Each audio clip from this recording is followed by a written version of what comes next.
Hi, my name is Ephraim Brynin, and this is the Bear Yourself podcast. Each week we'll have a different guest bearing on and sharing their journey. This week I spoke with Simon Thomas.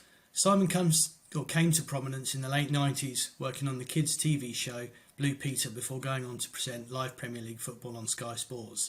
In 2005, Simon married his partner Gemma, and in 2010 their son Ethan was born. But in 2017, Gemma was diagnosed with a rare form of blood cancer and sadly died just 3 days later. In this podcast, Simon talks about that time in his family's life, how he felt and how he dealt with it, and how he continues to deal with it to this present day. This is Simon's story. Simon, welcome and thanks for joining us. Thank you, Ephraim. How are you doing? Yeah, I'm really well, thank you. Yeah, not too bad at all, thanks very much. I had realised we're of a similar age. Children of the early 70s. And I hadn't realised when I did a little bit of research, your background pedigree of running the marathon a couple of times, and the bit that really interested me was the skydiving. Oh, yes. That was Blue Peter days. How did that come about? So Blue Peter had a history of doing lots of military films down the years, and they'd done skydiving quite a few times. There's been a number of presenters, from John Noakes to Janet Ellis to Stuart Miles, who was on the show when I joined, who'd all done skydiving.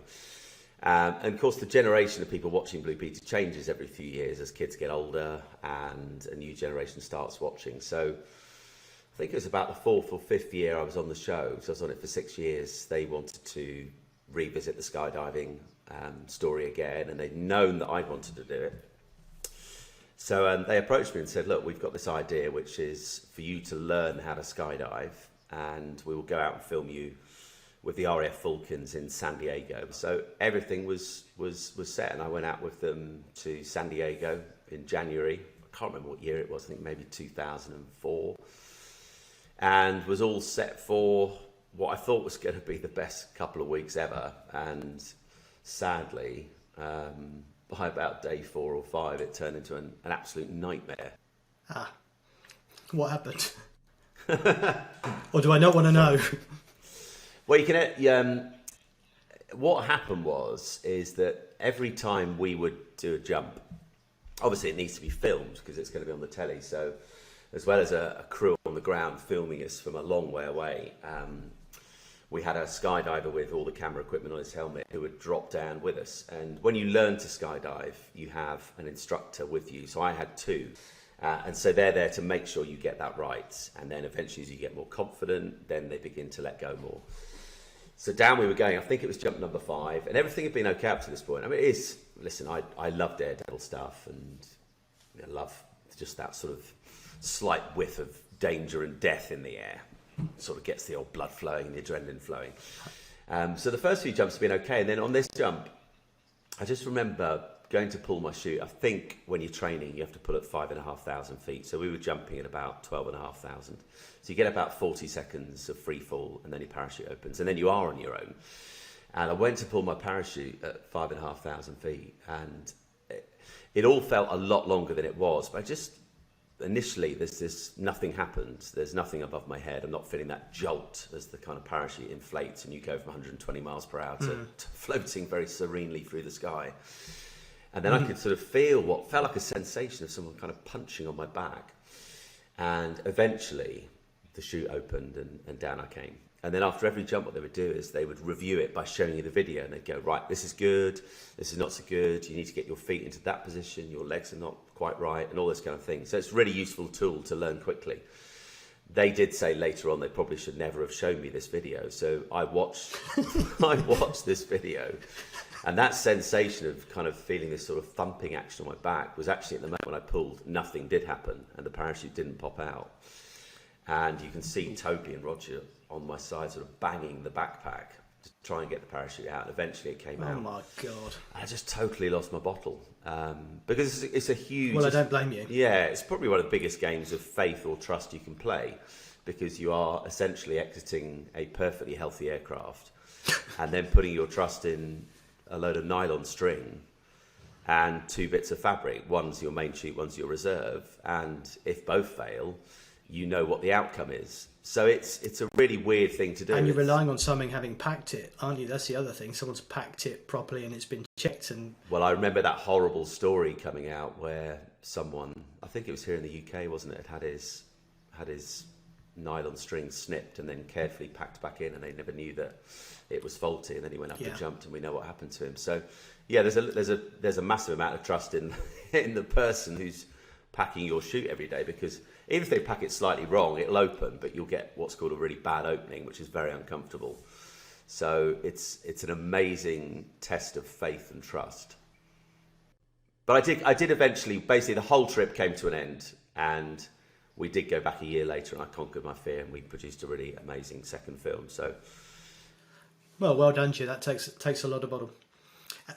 And do you keep up now in terms of obviously your general well-being? Do you still run? Do you do stuff with Ethan? Do you do a lot of sport? I mean, I know your background with the interest on the Sky Sports side of things, but is that something you, as part of your general daily regime, if you like, well-being regime? Yeah, I do find I find exercise is a really important part of my everyday. In fact, I've just come back from spending near on 2 weeks up in Birmingham at the Commonwealth Games, and I was very lucky to be hosting the beach volleyball venue right in the heart of Birmingham for 9 days of competition. And it was really, really good, and we're working for this organisation called Progress Productions, so they put all the entertainment at the various venues. So I was the kind of guy on the mic, whipping up the crowd, getting them ready for the day's play. And we were staying in halls of residence, so it was a bit like being a student again for those 11 days. And it was in a like really tiny kind of student box room, and I just thought ahead of going, I'd seen the picture of what sort of size the room was, and I'd seen the schedule and thought, oh my goodness, it's not going to be much time for A, your own downtime, but B, no real time for exercise. So I actually decided, because I was driving up, I'm going to take some of my exercise stuff here and take it to the room, and I took stuff that I could use while I was in the room, because actually for me that was a really important way of managing those 9 days, both physically and mentally, because it was exhausting, a lot of fun, but exhausting. And so I found just by having 20 minutes in the morning, it's quite a small little session, or going out for a run, really helped set me up for the day. And mentally, I wasn't struggling at all over those 11 days I was in Birmingham. But I think it's just about habit forming, isn't it? And I think it's about being in the best place you can be when, sometimes in life something difficult strikes, whether it might be a sudden change in career, or a loss of job, a loss of someone, whatever it might be. It's about being in the best mental and physical shape for when those moments do come. So I find that's really, really helpful. I took the decision back in January of this year to quit alcohol, which for a number of different reasons have been kind of a bit of an Achilles heel for me. So I've cut that out, and it's actually been one of the best decisions I think I've ever made in terms of my overall well-being. It enables you to deal with stuff in a far clearer and less stressful way than normally. It normally adds fuel to a stressful situation.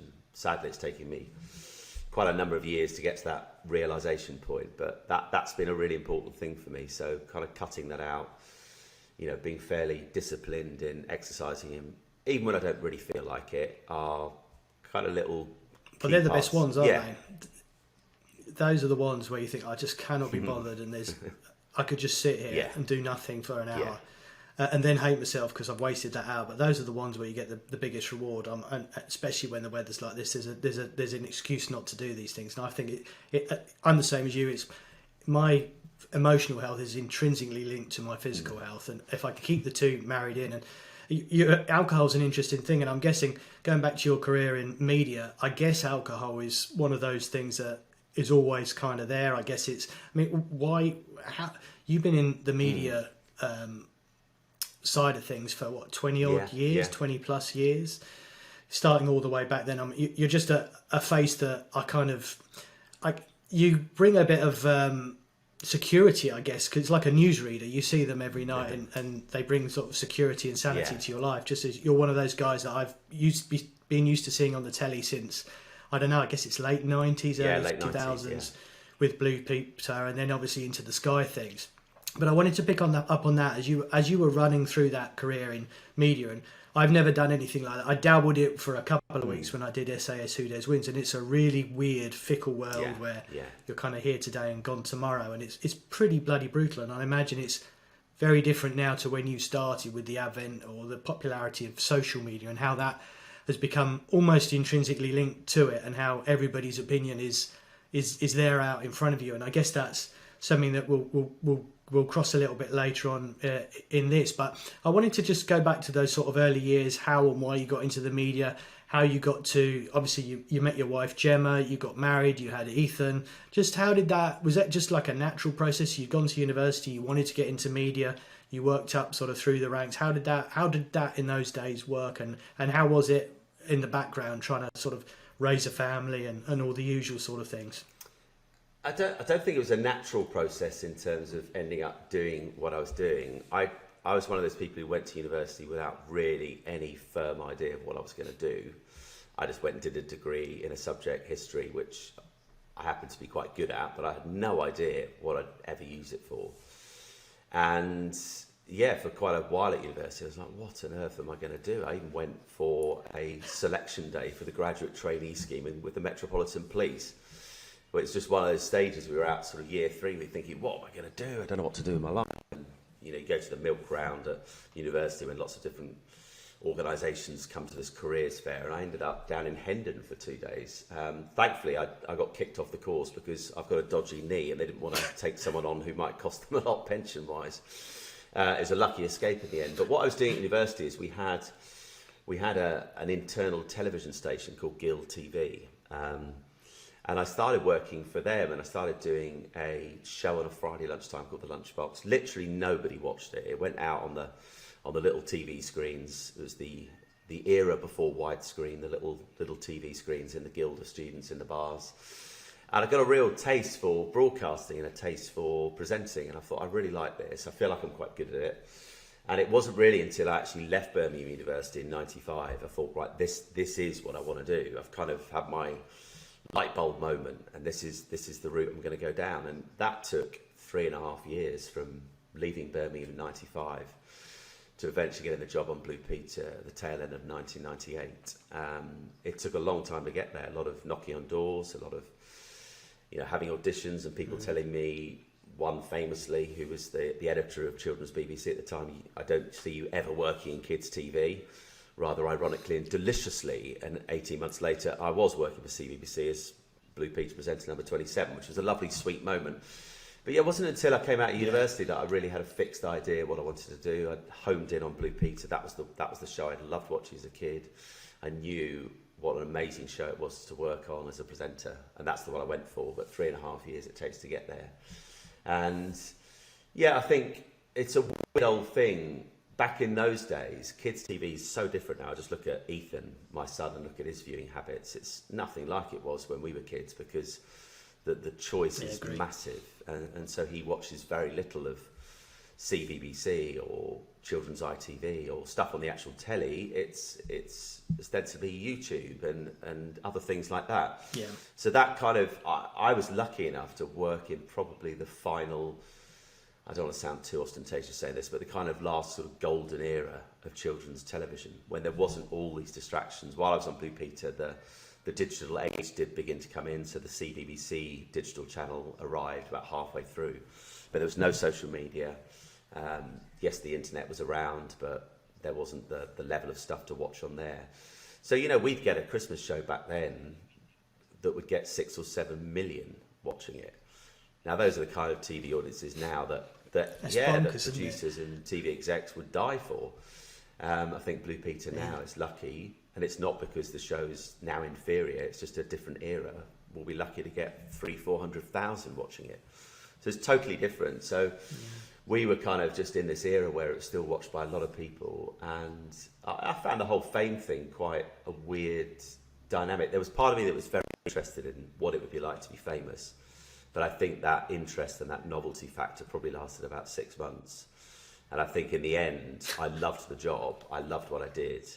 But that side of things I didn't really particularly enjoy. So I tried to lead as as normal a life away from the cameras as I could. So kept my same group of friends that I have now, just did normal things, and I felt like family life with Ethan and Gemma at the time. Well, not Ethan. I mean, Ethan, he came quite a while after I left Blue Peter, but you know, everything away from the TV cameras was very, very normal. But I think picking up on the alcohol thing from earlier, I think that was one of my, you know, for me, we know in life we all will wear masks at certain points. You know, it might be the mask we put on when we're at work because we're maybe not in a good place, but we need to, you know, exude an image of confidence and that we know what we're doing, so we put the work mask on. And I often used to feel with what I did is that when I went to social situations, I would kind of dread them because in my head, I would think people expect me to be a certain person. They expect me to be the person on the television screen. And yeah, that is a version of me, but clearly I don't go around in presenting mode. So I'd sometimes get people say, you don't sound like you do on the TV. And I said, well, I'm not presenting. You know, I'm just being me. But you would feel that unspoken and actually non-existing pressure to be someone else, where actually people were just interested in seeing you, but you thought they wanted the sort of the sort of version that would have reams of stories to tell and would be the life and soul of the party. And so I often would use drink to kind of hide behind to sort of calm me down and make me more relaxed and not worry about that kind of stuff so much. So there was always that kind of tension between loving the job, loving what I did, but not particularly enjoying the other side of it. Because everybody thinks that, I mean, you instinctively think that you know people. Like, I feel like I know you and I know about you and I know what you would be like, and but of course I don't. We've never met. We're talking here. We've spoken a couple of times, but we've never actually met. I know nobody meets nowadays because we can do these things online. But I guess people think that they know you and they have an opinion of you, whether that's good, bad, or indifferent, which is a natural thing because we all have opinions. You know, if you look at certain football players, for example, you look at them and the way they play and the way they conduct themselves, and you formulate an opinion which is probably nothing like the reality of what they're like in their, I'm going to use the word, normal life away from football. But everybody thinks that they know you. I mean, I dabbled with it when we did SAS Who Dares Wins, and people would come up to me and they'd want to talk to me. So I can only imagine what it's like when you go for dinner, for example. And you just want to go for dinner, and then someone wants to talk to you, and you've got to be nice, and you've got to just be yourself. I'm not saying that you wouldn't be nice, but sometimes you just want to go for dinner, have a few drinks, and let your hair down. So I can only imagine what it's like. But I guess that's the curse that goes with the blessing of having a public persona and that sort of side of things, which unfortunately goes with the territory. So as you've sort of gone through that I guess that got heightened as you got to Sky, because obviously then you've got the online stuff and the popularity of football, and I know you did some of the Cricket AM and then the Championship and then the Premiership, and that's and became one of the sort of main presenters on there. But I wanted to bring you up to date a little bit, and this is why I feel like, I'm not going to say I know you, but I feel like I've got like a weird connection with you, even though, as I say, we've never met. Because when the news or the story broke with Gemma's diagnosis, I had been diagnosed with prostate cancer June or July of 2017. And I'd had a prostatectomy in September, so I'm just approaching 5 years. And when I saw or heard the news, it was incredibly humbling to see what was happening to you, and more importantly, in the public eye. So you couldn't shy away from it. And obviously such terrible news. As you know, I lost my son James in Afghanistan in 2013, and it was a massive shock. And when I look back retrospectively, I wouldn't say my life ended on that date, but around that time, my life, that old life, kind of stopped and was where it was. And then the new life started. It may even be a few years after that, and I'm sure you've had similar experiences. It was like a limbo period in between. So shock and dealing with all these things were really, really intense. And I've been through the cancer treatment myself, which, touch wood, was successful. But I know my wife Sharon, when I'd had my diagnosis, it affected her probably more than it affected me, because you know, I knew my options were X, Y, and Z. I knew that was what was going to happen, and if it didn't work, then you know, then there's not much I can do about it. But for her, it was a bigger deal, and she broke down, and it was it was horrible to watch her. So I was wondering, when that sort of happened with you, obviously you had a young family, you've been together for a while, and it, from the outside it certainly looks like you had a beautiful relationship and a lovely family. How was that shock? How was it, like I experienced like a numbing thing? And even when I'm talking to you now, my fingers have gone a little bit numb. It just is something that I don't think I'll ever. I never, the senses that I didn't know I had that came to the forefront when we lost James were, I couldn't. I'm not intelligent enough to articulate them to people. And I think when something like that has happened to you, when it happens to somebody else, you get a natural, I'm not going to say that I'd understand what you've been through, but there's a natural empathy that you know some of the things that are happening and the vortex of emotion and challenges that go with it. So I just wanted really to, if you don't mind speaking about it, just get your, if you can reflect back at that. And obviously it was, I'm sure, a huge shock. How was that whole dynamic for you? Not necessarily Gemma, but for you as Simon, as her husband and the father of Ethan. Yeah, it's always difficult to work out how you can describe moments in life like that in ways that people who thankfully haven't had to go through something like you've gone through, or I've gone through, or many listening to this would have gone through. I think probably the best way to describe that period is it's a little bit like your whole being, mentally and physically, goes kind of into this kind of code red shock, and every emotion that we can feel at any point in day-to-day life is cranked up to volume 10. So you're feeling every kind of range of emotion, but at its most heightened, whether that's anger at what's happening and a sense of injustice that this is happening to her, this is happening to us, that will be at its absolute maximum. That feeling of fear, or what's going to happen next? Are they going to pull through this? Am I potentially going to get launched into the world of losing someone and then having to, navigate a child through the loss of a mother and bring them up on my own for however long? That fear is cranked up to volume 10. So everything's very, very heightened. I remember fear being probably the biggest emotion you were dealing with a lot. I think the anger tended to come later after she passed away. That's when the anger sort of came in. But that's probably the best way of describing it, is that the fear, the anxiety, that feeling of helplessness. You can't control what's happening. You can be there to be alongside them, but ultimately you can't control the outcome. And that feeling of helplessness is horrible, because I think it's not solely a man thing, but I think it's probably something that we as men feel a bit more, and that is that need to fix something, to be the guy who comes in and sorts everything out. Yeah. And you can't. I cannot solve this. I've got to put my trust in, her specialist. I've got to put my trust in the treatment that she's been given. I've got to put my trust in the NHS. I've got to put my trust in lots of other people. All I can do is comfort and be alongside them. And I found that sense of helplessness really, really difficult to deal with. But I think, fear is probably the biggest thing you have to deal with when you're faced with something like that, because out of that not being able to control the outcome comes the fear of how you deal with the outcome. Agree. And you're right when you're saying I feel it's almost like a hot situation, isn't it? Everything becomes hot. There's no comfort anywhere. There's always something. When James passed, obviously we were 1 minute going about our normal life, and then 1 minute everything had just unravelled. And James was 22 when he died, and I was 18 when he was born. So it'd been part of my life forever. And then there's the practicalities as well, things like work, things like telling people, telling family, telling friends. But for me at work, and I can, what was that like? Obviously, because you were in the public eye, you had, I'm sure, commitments work-wise leading up to it, because it was over such a short period of time.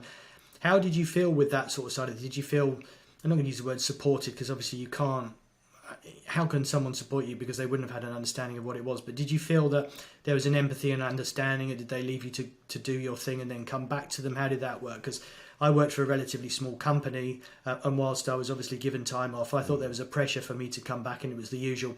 It will give you something to concentrate on, something to focus your mind. Of course, it makes it a million times worse because everything becomes pointless. You know, the motivation you had to go to work, to get a house, to go on holiday had completely died with them. So, you know, I almost found it worse than if someone had almost said nothing to me and acted like life was very normal. So I just wondered what your experience was like, because obviously, again, you're in a public profile, you're in a male-dominated environment, as it was at the time in terms of football presentation. I just wondered how that all worked out. Actually, Sky were actually brilliant through that entire period, and you know, I did assume / expect that at some point they would say that same kind of thing that you've been talking about, that, you know, you need to come back, you know, it'll help take your mind off everything that's happened. I think clearly, without putting my job on a pedestal, it really isn't, but one of the unique things about it is that you do your job in front of people. So if you're in a really vulnerable place and you're in a really bad place and you're struggling to really focus on your actual job, there's no hiding place. Once you're on air, there's nowhere to hide. So I think they were very aware of that and not putting pressure on me. And I do remember being full of fear, because actually the morning after Gemma died, the first real fear that Ethan uttered on that Saturday morning, because she passed away on the Friday, was this. And I remember him coming up to me in the lounge, and quite tearful, understandably, and he said, "Can I ask you something?" And I said, "Yeah, of course you can." And it was all about weekends, because when I was working, when it was the football season, I'd have games sometimes in the midweek, but always a game at the weekend. So I would head off normally on a Friday night if the game was not nearby, and then would come back sometime later on the Saturday, and Gemma and he would do something on the Saturday. So that was his rhythm, his life. That's what he kind of had expected every weekend. Well, now everything's changed. And so he said to me, "You know, at weekends," and I went, "Yeah." And I said, "No, you used to go off on a Friday and you do your game and then come back on a Saturday." I said, "Yeah." He said, "Well, I used to do stuff with Mummy. What do I do now?" And I could see the real fear in his eye immediately, and it's like, oh my goodness. So already the realities of what have happened, the implications of what has happened, are beginning to present themselves quite early on, less than 24 hours later. And that's a really hard thing as a dad to hear. And again, you want to protect them and hold them. And I just remember saying to the time, "You don't need to worry about this just yet." But already in my head, I'm thinking, what the hell does happen? You know, I can't see how I go back to this. I can't see how I'm going to be in a place anytime soon where A, I can do it, but actually B, that I really care. I totally identify with what you said a minute ago. Well, who cares about going on holiday right now and being able to provide the money to do that? It doesn't matter anymore right now. It doesn't matter. And football really didn't matter. It took me months before I'd even watch a game. No, it wasn't because I'd suddenly hated football. I just had no interest in it. It just didn't matter. So I thought, there's no way I can stick myself in a football studio and have Graham Souness and Gary Neville arguing about a penalty decision. Because I know that in my head I'll be going, I couldn't give a shit. I don't care.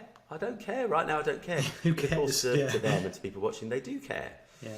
So I knew I couldn't put myself in that situation. And Sky were incredibly good at never putting pressure on me. They tried to come up with different ways of making it work around Ethan. So they're always thinking about, how can we make this work for Simon? We don't want to lose him. We don't want him to give up on his career. But it was by the time we kind of got to April of 2018, between myself and them. And, you know, it's always worth saying, Ephraim, because I don't want people to misinterpret this. We were, if blessed is the right word, we were blessed by the fact that, thankfully, because of being a freelancer for Sky. So I'm not employed by Sky. I wasn't employed by Sky. I was freelance. So there's benefits that come with that. The downside is there's no pension, there's no health cover, there's none of that. You have to put that all in place yourself.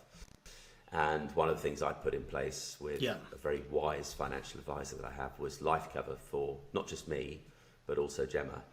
So because of that, we had a payout which gave me the financial freedom and flexibility to be able to step away from Sky and go, right, for the next year or so, my priority is navigating Ethan through this next 12 months and getting him to a place where he feels stronger and more able to enjoy life, and then I'll think about work again. I mean, it's turned out to probably, with everything that's gone on and how much the broadcast landscape has now changed, possibly the worst time ever to have stepped away from broadcasting. But I wouldn't change it. It was the right decision, and I had the ability to do it. And I'm very aware there'll be people listening to this for whom that wasn't an option. There wouldn't have been life insurance in place. So I'm just very thankful to my advisor, Royal, those years ago, who was quite firm. Obviously, they can't tell you what to do, of saying, I really would get it for both of you.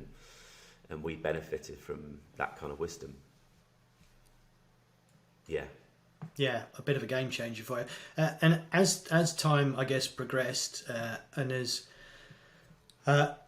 as you sort of navigated that and things moved, was there, I mean, I know you're a great man of faith, and faith's had a huge part in your, I'm not going to use, there's no good term for it, but let's use the word recovery for want of a better word, if that's the right word for it now. Because as I say, I hate all those words, stories, back, anything. It makes me shiver, but there are no good words for it. So you obviously, you wrote the book, you hosted a podcast, you've used your faith, you've used your public persona and your profile to raise awareness for Blood Cancer UK, which I guess is a huge thing for you to raise that awareness. And I know it's become like almost not your life's mission, but an important part of to raise awareness of blood cancer. I think there are so many types of cancer and it affects so many people that the more people talk about it and speak about it, especially as youngish people, because as I say, I was diagnosed at 44.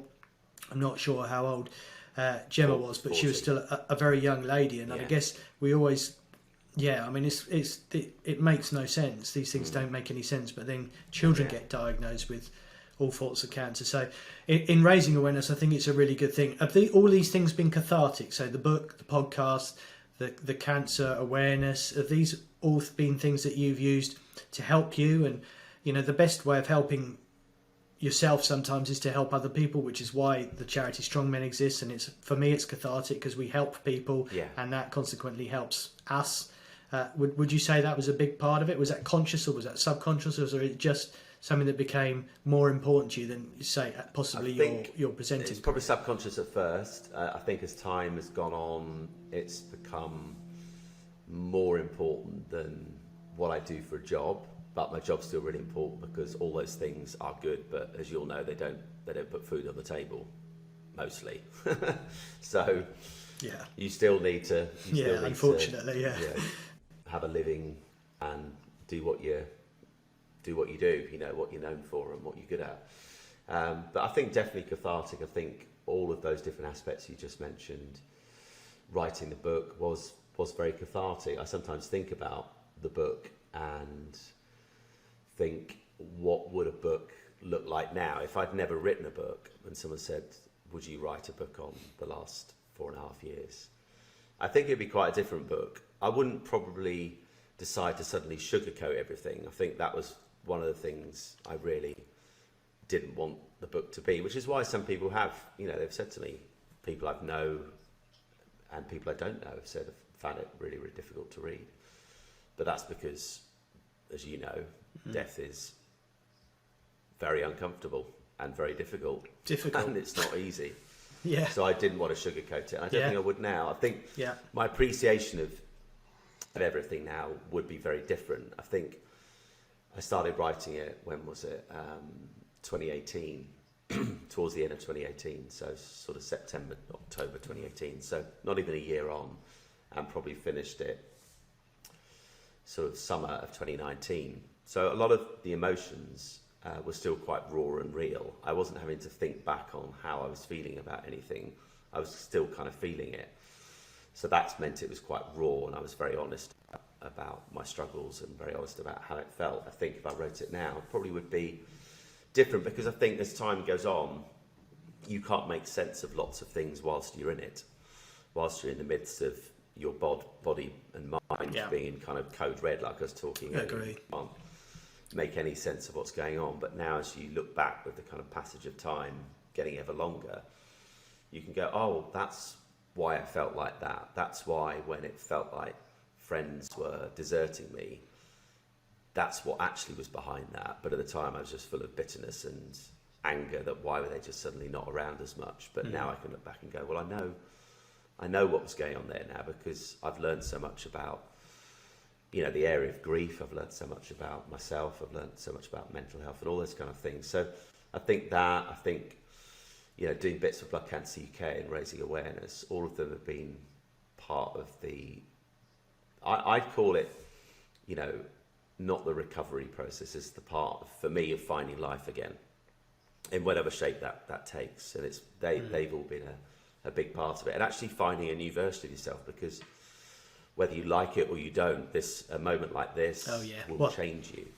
The only question is it going to change you in a positive or a negative way? Because understandably, it finishes some people off and they never really recover.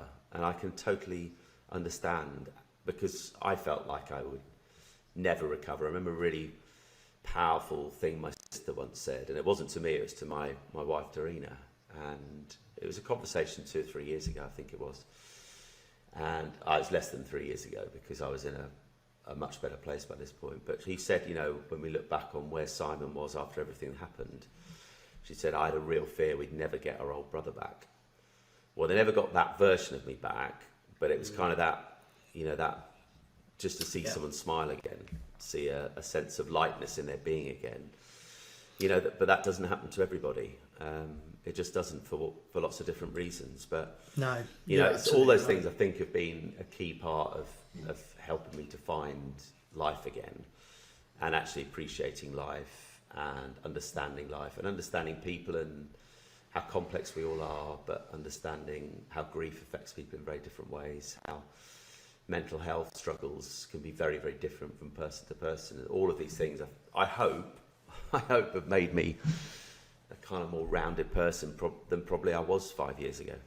Well, and I think I'm the same as you. I'm a very different person than I was. If I reflect back, we're coming up to 9 years, and you know, I'm not going to say I was a chancer back in those days, but I was, or reckless, but I was very much more that way inclined. Whereas now I'm much more precise. I'm aware of the implications and the impacts of things, but I'm a different person.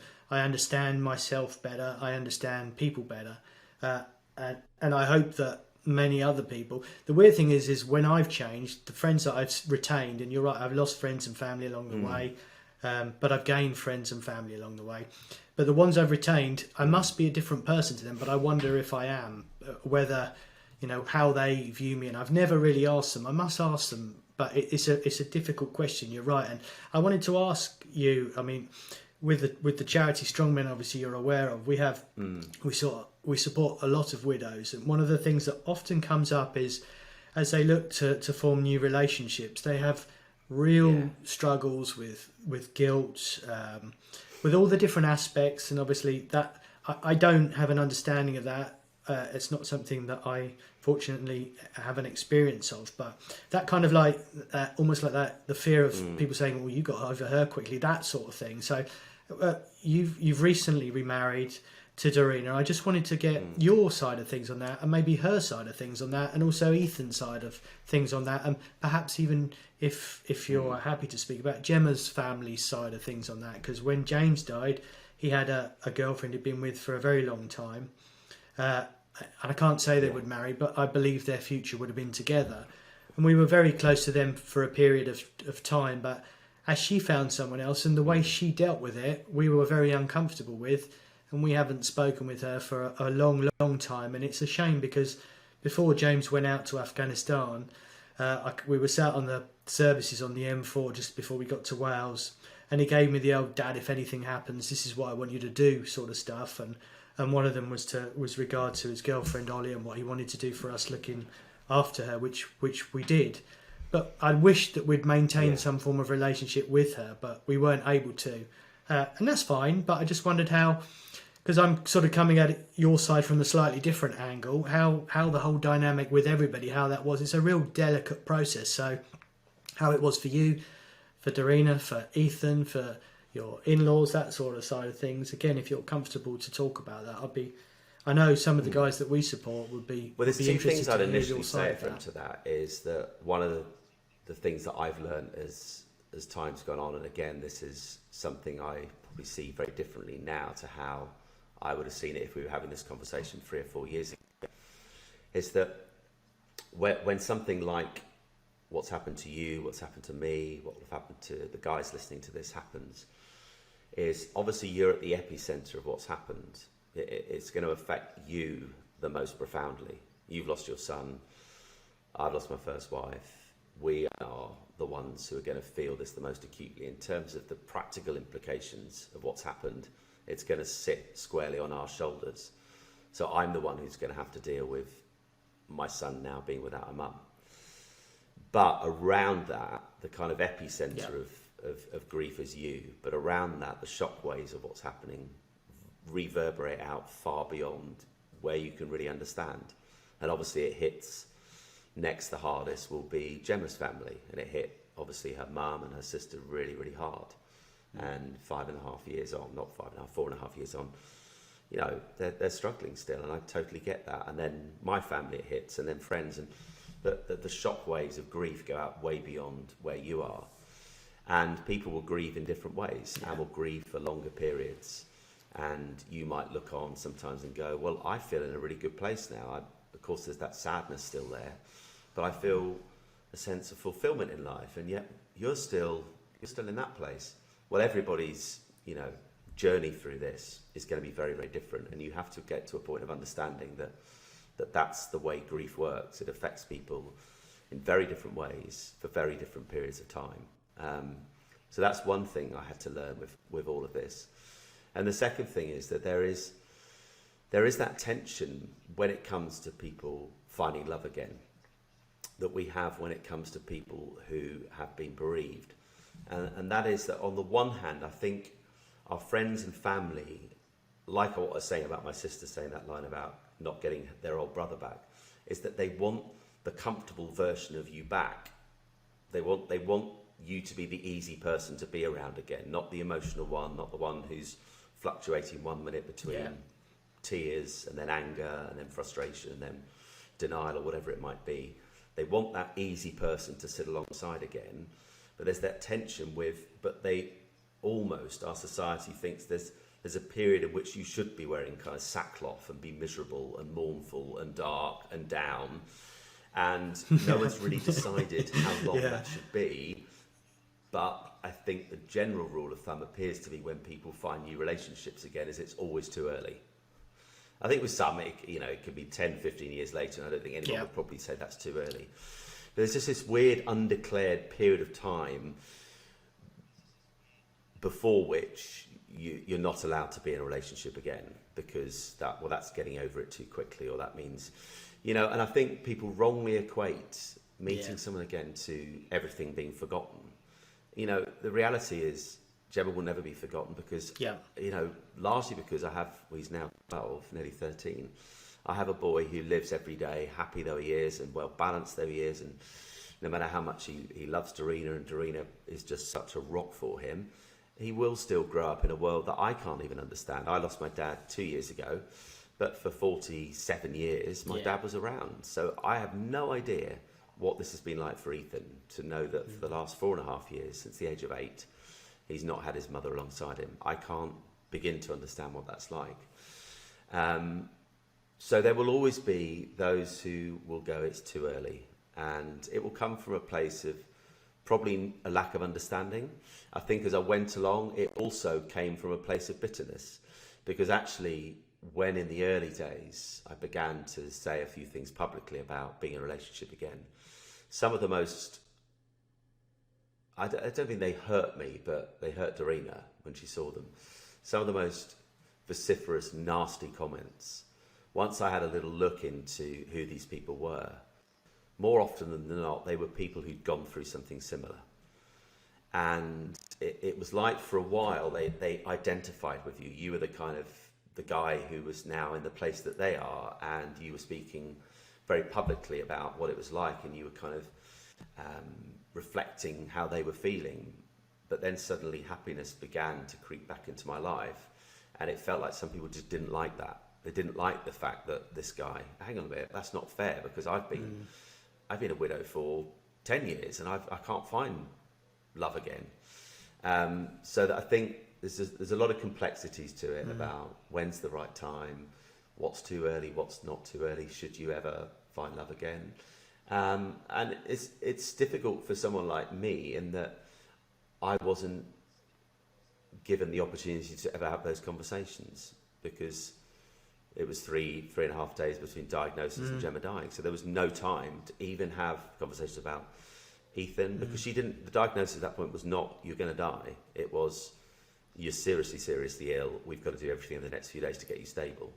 There was never any talk about that, because it was just getting through those first few days.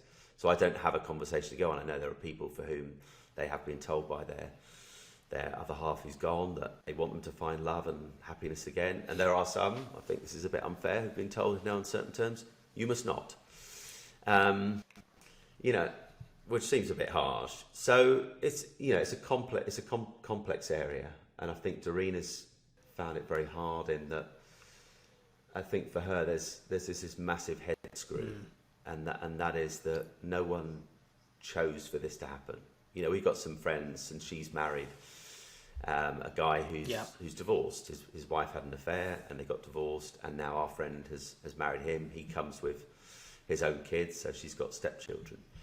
But there's a definite decision that's been made by him to be where he is, to then be in a position to start dating our friend and eventually get married. What happened to us, there was no one made that choice. It was just, it happened. And so there's that head screw for Derrina of like, well, no one chose for this to happen. But I try and remind her, but when I met you, there was choice every step along. We make choices in life all of the time. Some of them are subconscious, some of them are ones that we're very aware of. But we make choices every single day. And so there still was a choice about, do I like her? There's a choice about, do I want to see her again? There's a choice about, do I pick the phone up to her and ring her again? And ultimately, there was a choice to be made, do I want to marry you? And a choice to be made about when I ask. So there's that tension of knowing that there was no choice in what happened, but there is a choice in what comes next. And, I think, it can be difficult for the family of those left behind, like you were talking about earlier, because it feels like you're being left behind, and it feels like they've disappeared off into the sunset, and they've now got their life, and your son's girlfriend has now got her life, and you're just going, but don't forget us, don't forget what happened, don't forget our son, all these kind of things. It can look like you've just forgotten and disappeared, but the truth is no one's forgotten. But at some point, you've got to be allowed. People who've gone through something like this are allowed to be happy again. They are allowed to enjoy life again. And, Of course they are. I think, of course they are. 100%. That's the most important thing, isn't it? And it's, I guess, like all aspects of life, communication with things like this is so important as you move forward. Because you're right, you'll always have that connection yourself, because Ethan's grandparents, aunties, etc., they're still there and in place. And as I say, it was different for us with James's girlfriend, but we would have loved to have had that continued connection, because we could almost see him through her, whatever she chose to do in life, and it wasn't so much an issue that she'd found someone and found love. Brilliant. I'm really, really happy for her. It was just sometimes in the way it was done, and I think it's such a difficult. I can't think of anything more difficult out of these sort of situations than that sort of process, because you say everybody's at a different point, everyone has a different relationship. We're almost in the position that we were the parents of James, but you're right, everybody's different, and you have to respect that a little bit. But it is a real challenge. So when you were saying earlier that you've changed as an individual, when you do look back at that, and no doubt you do, because I know I do, I look back over those times, especially when you're approaching your 5-year anniversary, we're approaching 9, and you look back at how far you've come. I think that's the thing, isn't it? There is still life out there to be lived. There is still happiness. I've managed to retain my sense of humour, and that's, people get quite awkward about that sometimes. I've got a real dark sense of humour around Yes. certain subjects. I don't know if you're the same, but Yeah. why shouldn't I find things funny? Why can't I take the piss out of things that are really horrible and bad? Yeah. You know, that's how you get through these things, isn't it? But it can be, like you were saying, you can be an awkward person, and it can make for real difficult conversations amongst people who don't really understand the whole process of things. So now you're where you are, you've remarried, you've started work again, and I'm assuming that was challenging to get back on the bike in that respect. I remember watching A couple of seasons ago, I went back, but yeah, it'd been 3.5 years something in like between that first game back and the last game I'd done. So it was a big moment. And you're right, everything's changed so much. Social media has become such a thing. There is criticism there of everything you do. You know, if you'd done a Cliff Richard for the rest of your life, I'm sure you would have been criticised. You can't win with some people, but that's a really difficult process. Probably it's something that you can manage relatively easy because you're used to it. But I guess you get real concerns around Derrina and Ethan in particular, because they're going to grow up, and I'm guessing he's going to grow up in that social media world. And I guess that's, you know, that protective arm that no doubt you throw around him for most things is there all the time. And I guess that's one of those things that you're going to have to deal with. Yeah.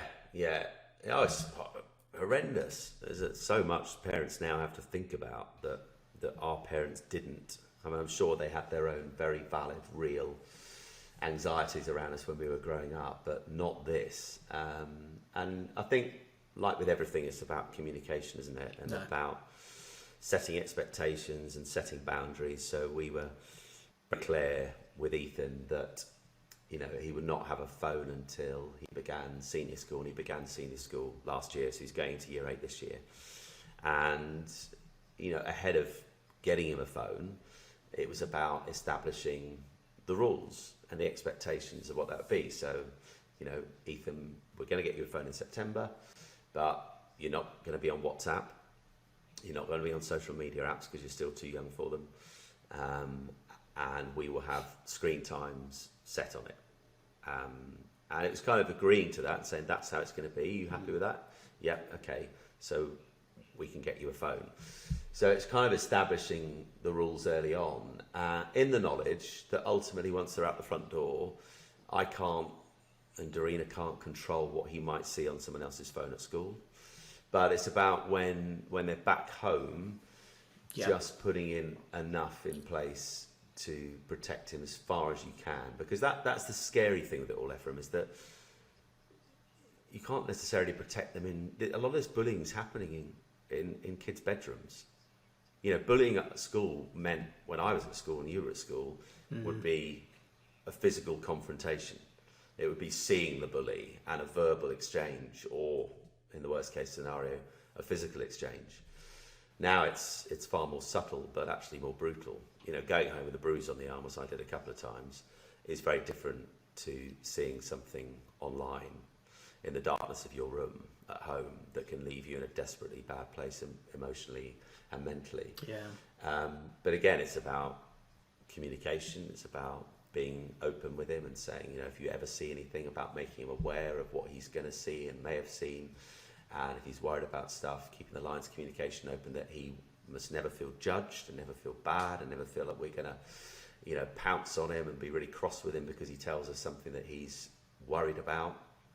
And then just, you know, things like very simple things, but leading from the front. You know, parents who have a problem with their kids having phones in their bedroom, well, where's your phone at night? If it's in your bedroom, they've learnt that behaviour from you. So why? It's going to be very difficult to turn around to them and say, you're not having your phone in your bedroom. So I was charged by them, sat in my kitchen now in the utility room. That's where Ethan charges his, and he knows that it's not for the bedroom. So you can only do so much, Ephraim. You know, you can only do so much, but we try as much as we can. But I think with all of this, communication is the most important thing, and letting them feel that they know they can come to you with anything. Because if they feel they're going to be judged or told off or made to feel stupid, then they will hide stuff, and that's the worst thing they can do. 100%. Well, like I said earlier, communication, it's never been any Yeah. different in life.